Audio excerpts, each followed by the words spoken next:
Welcome to ABC Campus. Our subject is CAF 3 Business Law, chapter number 15 Meetings and Resolutions, and sixth video on the topic Proxies and Representations at Meetings from ICAF Study Text 2020, and I am your facilitator Kashif Adil. So proxy का concept क्या होता है? Proxy का concept ये होता है कि जब एक मेंबर खुद मीटिंग अटेंड नहीं कर सकता फॉर एनी रीज़न, तो वो अपने बिहाफ पर किसी और को मीटिंग अटेंड करने का, वहाँ पर वोट देने का और वहाँ पर बोलने के लिए किसी और को अपना रिप्रेजेंटेटिव अपॉइंट कर देता है, और इसको कहते हैं proxy. So a member of a company entitled to attend and vote at a meeting of company may appoint another person as his proxy. तो जिसके पास भी मीटिंग को अटेंड करने का और वोट करने का राइट है, उसके पास प्रॉक्सी को अपॉइंट करने का भी राइट है. To exercise all or any of his rights to attend, speak and vote at a meeting. यानी जिस शख्स को प्रॉक्सी अपॉइंट किया जाएगा वो मीटिंग को अटेंड भी कर सकता है, वो मीटिंग में बोल भी सकता है, जो भी डिस्कशन होगी उसके अंदर, और वोट भी दे सकता है. The appointment of proxy is not allowed in case of company not having a share capital, unless कि उसके आर्टिकल्स अलाउ करते हैं. तो अगर आर्टिकल्स में लिखा होगा कि अलाउड है तो अलाउड हो जाएगा, otherwise not having share capital के अंदर प्रॉक्सी अलाउड नहीं होगी. क्या more than one proxy for one meeting allowed होती है? तो इसका आंसर भी है no. A member shall not be entitled to appoint more than one proxy to attend any one meeting. If any member appoints more than one proxy for any one meeting and more than one instrument of proxy are deposited with the company, all such instrument of proxy shall be rendered invalid. यानी ये नहीं होगा कि दो proxy form जमा करवाए गए तो आपके जी पहला वैलिड हो जाएगा दूसरा इनवैलिड होगा, दोनों ही इनवैलिड हो जाएंगे. किस शख्स को प्रॉक्सी के तौर पर अपॉइंट किया जा सकता है?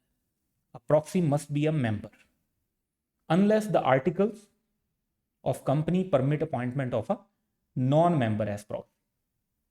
तो अगर एग्जाम में क्वेश्चन आ जाता है कि एक नॉन मेंबर को प्रॉक्सी अपॉइंट किया गया है तो क्या वो ठीक है या नहीं, तो इसका सारा जो आंसर आपका डिपेंड करेगा, वो डिपेंड करेगा कि उस कंपनी के आर्टिकल्स में क्या लिखा हुआ है.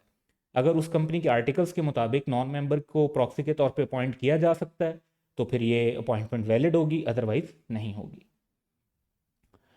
Notice accompanied by proxy form, जो मीटिंग का नोटिस भेजा जाता है जिसमें मीटिंग का टाइम, डेट, प्लेस और ऑर्डिनरी बिजनेस, स्पेशल बिजनेस लिखा जाता है, उसके साथ अटैच किया जाता है एक नोट जिसमें लिखा जाता है कि मेंबर का राइट होगा कि वो प्रॉक्सी अपॉइंट कर सकता है और वो प्रॉक्सी उसके बिहाफ पे अटेंड, स्पीक एंड वोट कर सकता है मीटिंग में, और एक प्रॉक्सी फॉर्म भी अटैच किया जाएगा. तो every notice of a meeting shall prominently set out the member's right to appoint a proxy and right of such proxy to attend, speak and vote in the place of members at a meeting, and every such notice shall be accompanied by a proxy form. तो ये proxy form किस form में होता है? तो English के अंदर जब होता है तो ये हमने एक प्रॉक्सी फॉर्म एक कंपनी का अटैच किया, और इसी तरह से बाजू का कुछ कंपनीज इंग्लिश और उर्दू दोनों के अंदर शामिल करती हैं. तो उर्दू लैंग्वेज के अंदर भी शामिल किया जा सकता है, और जो मेंबर है इनमें से किसी भी फॉर्म को फिल करके प्रॉक्सी के तौर पर अपॉइंटमेंट को देख सकता है. सो ये चीज़ें आप ध्यान में रखेंगे कि प्रॉक्सी फॉर्म जो है वो अकम्पनी किया जाता है नोटिस के साथ. प्रॉक्सी इंस्ट्रूमेंट, तो जो प्रॉक्सी का फॉर्म है जो रिटर्न होता है उसे प्रॉक्सी इंस्ट्रूमेंट कहते हैं. The instrument appointing a proxy shall be in writing, यानी टेलीफोन कॉल के ऊपर प्रॉक्सी अपॉइंट नहीं हो सकता. B signed by the appointer और his attorney duly authorised in writing, तो जिसने अपॉइंट करना है मेंबर ने वो खुद करेगा या उसका ऐसा एजेंट करेगा जो ऑथराइज हो इन राइटिंग. एंड और if the appointer is a body corporate, body corporate जैसे कंपनी हो इनकॉर्पोरेटेड इनसाइड पाकिस्तान और outside Pakistan, be under it seal और be signed by an officer और an attorney duly authorized by. तो अगर किसी कंपनी या बॉडी कॉर्पोरेट के बिहाफ पर अपॉइंट किया जा रहा होगा तो फिर उसकी सील भी लगाई जाएगी और ऑफिसर के साइन किए जाएंगे. An instrument appointing a proxy if in the form set out in table A. अच्छा, अब हम अगर देखें तो हमने थोड़ी देर पहले एक फॉर्म देखा जो कि एक कंपनी ने इंग्लिश में और उर्दू में दोनों में दिया हुआ था, लेकिन table A in the first schedule का फॉर्म अगर फॉलो कर दिया जाए तो it shall not be question on the ground that it fails to comply with any special requirement specified for such instrument by the article.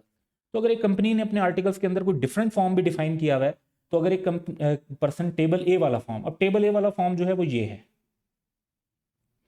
Instrument of proxy, कि आई person son of father का name होगा, या और resident of city का नाम होगा, being a member of the company का नाम, हियर बाय अपॉइंट जिस पर्सन को अपॉइंट किया जा रहा है, सन ऑफ उसके फादर का नाम, resident of as my proxy to attend and vote on behalf of the company, जो कि जो भी फिर मीटिंग होगी वो मेंशन कर दी जाए, of the company to be held on, उसकी डेट, फॉर एग्जांपल आप कहते हैं जी 2nd day of March 2021 at any और and at any adjournment thereof. तो ये अगर प्रॉक्सी का फॉर्म कोई फिल करके जमा करवा देता है तो ये वैलिड होगा, and it shall not be question, इसको किसी स्पेशल रिक्वायरमेंट के लिए क्वेश्चन नहीं किया जाएगा कि जी कंपनी के आर्टिकल्स के मुताबिक ये नहीं है। अगर टेबल ए के मुताबिक है तो कंपनी की आर्टिकल्स के मुताबिक नहीं भी है तो still it would be valid.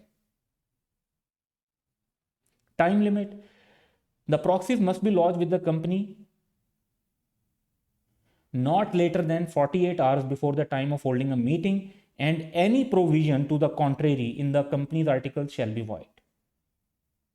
यानी अगर एक कंपनी 48 आवर्स के बजाय 96 आवर्स लिख देती है, 5 days लिख देती है, 7 days लिख देती है, तो वो वाइड होगा। In calculating the period no account shall be taken of any part of the day that is not a working day.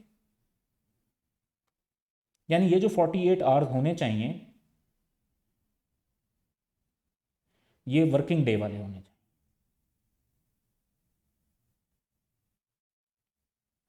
सो अगर एक कंपनी में सैटरडे और संडे ऑफ होता है और मंडे मॉर्निंग में मीटिंग होनी है, तो उसका मतलब होगा कि थर्सडे और फ्राइडे का टाइम, क्योंकि सैटरडे और संडे जो है वो वर्किंग डे नहीं होगा। राइट्स ऑफ प्रॉक्सी, तो एक प्रॉक्सी बेसिकली क्या कर सकता है, जिस तरह भी हमने पहले पढ़ा है कि वो मीटिंग को अटेंड कर सकता है, उसमें बोल सकता है, उसमें वोट दे सकता है। तो द मेंबर्स और their proxy shall be entitled to do any और all of the things in a general meeting, namely कि वो डिमांड भी कर सकते हैं पोल को, on a question before the meeting in which poll is demanded to abstain from voting और not exercise their full voting right. तो even एक प्रॉक्सी पर जो पर्सन जाता है उसके पास 10,000 वोट्स थे, तो वो ये भी कर सकता है कि 10,000 वोट फेवर में दे दे, वो ये भी कर सकता है कि 10,000 वोट किसी को भी ना दे, एब्सटेन कर दे, वोटिंग ना दे, वोटिंग में शामिल ही ना हो, या 8,000 वोट फेवर में दे दे और 2,000 वोट यूज ही ना करे, तो ये सब वो कर सकता है। And any provision to the contrary in the article shall be void, यानी अपने आर्टिकल्स में अगर आप इसके अलावा कोई बात लिख भी लेते हैं तो वो वैलिड नहीं होगी, वो वाइड होगी। मेंबर का ये राइट आर्टिकल्स में आप लिख कर भी ख़त्म नहीं कर सकते। Every member entitled to vote at a meeting of the company shall be entitled to inspect during the business hours of the company all proxies lodged with the company। तो अगर आप एक कंपनी के मेंबर हैं और बहुत सारे आपको वहाँ पे प्रॉक्सीज नज़र आते हैं और आप देखना चाहते हैं कि क्या ये प्रॉक्सीज प्रॉपरली अपॉइंटेड हैं या नहीं, और आप उनका प्रॉक्सी फॉर्म चेक करना चाहते हैं, तो आप कर सकते हैं। You shall be entitled to inspect, ये राइट हर मेंबर का होगा। नेक्स्ट मामला आता है कि representation of body corporate at meeting. तो एक बॉडी कॉर्पोरेट जो है अगर वो कंपनी की मेंबर हो तो वो कैसे रिप्रेजेंट हो सकती है। बॉडी कॉर्पोरेट जो है that is artificial person.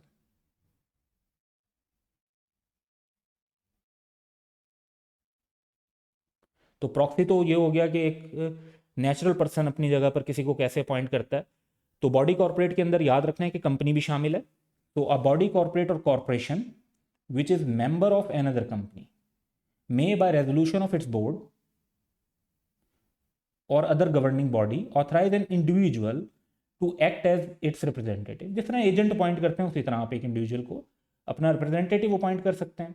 Eight any meeting of that other company and the individual so authorise shall be entitled to exercise the same power on behalf of corporation which he represent. तो अगर फर्ज करें कि जी एक company ने mister A को authorise representative के तौर पर अपॉइंट कर दिया है कि वो उनकी ए लिमिटेड की इन्वेस्टमेंट है बी लिमिटेड में, कि वो बी लिमिटेड में ए लिमिटेड को रिप्रेजेंट करें, तो ही कैन डू सो, और जितनी शेयर होल्डिंग कंपनी की होगी उतनी फिर वो वहाँ पर यूज़ कर सकते हैं। तो इस पर हमारे पास एक पास्ट एग्जाम भी है जिससे हमें थोड़ा सा समझने में हेल्प मिलेगी। Fancy Works Limited is in process of finalising the prerequisite of holding its first annual general meeting to be held on 31 October। Advise FWL about the matters relating to proxies which must be included in the notice of AGM. तो notice of AGM में member का right to appoint proxy prominently set out होना चाहिए, जिसमें बताना चाहिए कि proxy का जो राइट होगा वो होगा कि वो अटेंड, स्पीक एंड वोट कर सकते हैं मेंबर की जगह पे, और such notice shall be accompanied by a proxy form. तो ये 3 पॉइंट्स जो हैं आपके आंसर में होने चाहिए फॉर 2 मार्क्स। नेक्स्ट है जी, Arbaz limited is a member of FWL। तो कंपनी की मेंबर है। How would AL represent itself in the AGM? तो उसके लिए जो अभी हमने प्रोसीजर पढ़ा कि AL जो है उसका बोर्ड ऑथराइज कर सकता है किसी भी इंडिविजुअल को अपने रिप्रेजेंटेटिव के तौर पर, और वो उसकी मीटिंग को अटेंड कर लेगा, और ये इसमें जो है कंपनी की सील उस पर इम्पोज की जाएगी और ऑथराइज ऑफिसर के साइन होंगे इन दिस बिहाफ। तो ये इसका आंसर बन जाएगा। एक और क्वेश्चन है जी हमारे पास, green leaf limited a listed company has sent a notice of the forthcoming annual general meeting to the company secretary of Red Rose Limited, which is also a listed company. Red Rose Limited had recently acquired 100,000 shares in Greenleaf Limited, and if you are required to advise its director about the following in the light of Companies Act. Number 1, who can represent Red Rose Limited in the AGM of Greenleaf Limited? तो उसके लिए वो representative appoint कर सकते हैं। Number 2, what are the essential characteristics of the instrument of proxy to be submitted to Greenleaf Limited, and what is the deadline for its submission? So इसमें देखें ये जो characteristics हैं राइटिंग में होना चाहिए, साइंड होना चाहिए, और क्योंकि कंपनी इन्वॉल्व है सील लगी होनी चाहिए, प्लस इसमें आप वो टेबल ए वाला पॉइंट भी लिख सकते हैं कि अगर आप टेबल ए को कंप्लाई करते हैं तो उसको क्वेश्चन नहीं किया जा सकता।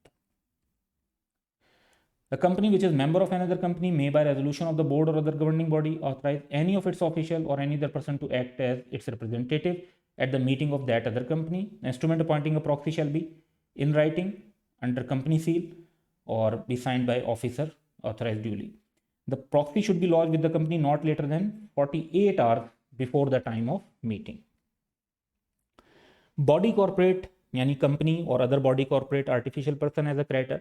कंपनी में क्रेडिटर्स की मीटिंग्स बहुत कम होती हैं, ये सिर्फ तब की सिचुएशन है जब कंपनी की वाइंडिंग अप हो रही होती है। तो जब कंपनी की वाइंडिंग अप हो रही होती है और कंपनी इंसॉल्वेंट होती है तो क्रेडिटर्स की मीटिंग्स भी होती हैं, जिसमें फिर क्रेडिटर्स ये फैसला करते हैं कि वाइंडिंग अप की जो तरीक़ेकार है वो कैसे रखना है। तो उसमें एक कंपनी अगर क्रेडिटर है तो वो कैसे अपने आप को रिप्रेजेंट करेगी, सेम प्रोसीजर है। A body corporate or corporation which is creditor of another company may by resolution of its board or other governing body authorize an individual to act as its representative at any meeting of the creditor of that other company, and the person so authorized shall be entitled to exercise the same powers on behalf of corporation which he represent. तो यहाँ पर सिर्फ creditors का word जो है वो members की जगह पे चेंज हो जाता है, बाकी ये same paragraph. Representation of government at meetings. अब इंटरेस्टिंग बात यह है कि जो गवर्नमेंट्स होती हैं वो भी एक आर्टिफिशियल पर्सन बेसिकली होती हैं, वो भी अपने एजेंट्स के थ्रू रिप्रेजेंट हो रही होती हैं। आप इसमें जिस तरह फेडरल गवर्नमेंट में जितने मिनिस्टर्स हैं उनको डायरेक्टर्स समझ लें, और प्राइम मिनिस्टर को अगर चीफ एग्जीक्यूटिव समझ लें, तो ये गवर्नमेंट भी एक तरह का आर्टिफिशियल पर्सन होता है कंट्री या फेडरल गवर्नमेंट, और उसको उनके जो एजेंट होते हैं वो रिप्रेजेंट कर रहे होते हैं। So the federal government through concern minister in charge. अब थ्रू फाइनेंस मिनिस्ट्री से रेलिवेंट अगर कोई कंपनी है तो वहाँ पर जो finance minister would be concern minister. अगर कोई जो है वो पेट्रोलियम से रिलेटेड कंपनी है तो वहाँ पे कंसर्न मिनिस्टर का मतलब होगा पेट्रोलियम मिनिस्टर। और अब प्रोविंशियल गवर्नमेंट, तो ये फेडरल गवर्नमेंट के लिए भी प्रोविंशियल गवर्नमेंट के लिए भी as a member of a company, जब गवर्नमेंट ने इन्वेस्टमेंट की हुई होती है किसी कंपनी में, may appoint such individual as it thinks fit to act as its representative at any meeting of the company और at any meeting of any class of members of the company. तो वो किसी भी individual को appoint कर सकते हैं। अब उस इंडिविजुअल के राइट्स क्या होंगे? Individual appointed to act as aforesaid shall for the purpose of company that be deemed to be member of such a company. Actually member नहीं होगा लेकिन उसे समझा जाएगा। Shall be entitled to exercise the same rights and powers including the right to appoint proxy. जब हमने body corporate वाली बात पढ़ी तो ये उससे एक एडिशनल पॉइंट है, क्योंकि जो बॉडी कॉर्पोरेट जिस इंडिविजुअल को करती है उसके पास सारे राइट होते हैं, लेकिन वहां पर राइट टू अपॉइंट प्रॉक्सी जो है वो स्पेसिफिकली मेंशन नहीं है। लेकिन फेडरल गवर्नमेंट या प्रोविंशियल गवर्नमेंट जो है वो जिस तरह मेंबर के तौर पर खुद जो भी काम कर सकते हैं, वो जिस इंडिविजुअल को अपॉइंट करेंगे उसके पास ये राइट भी होगा कि वो आगे प्रॉक्सी भी अपॉइंट कर सकता है। So that's all for today, have a good day.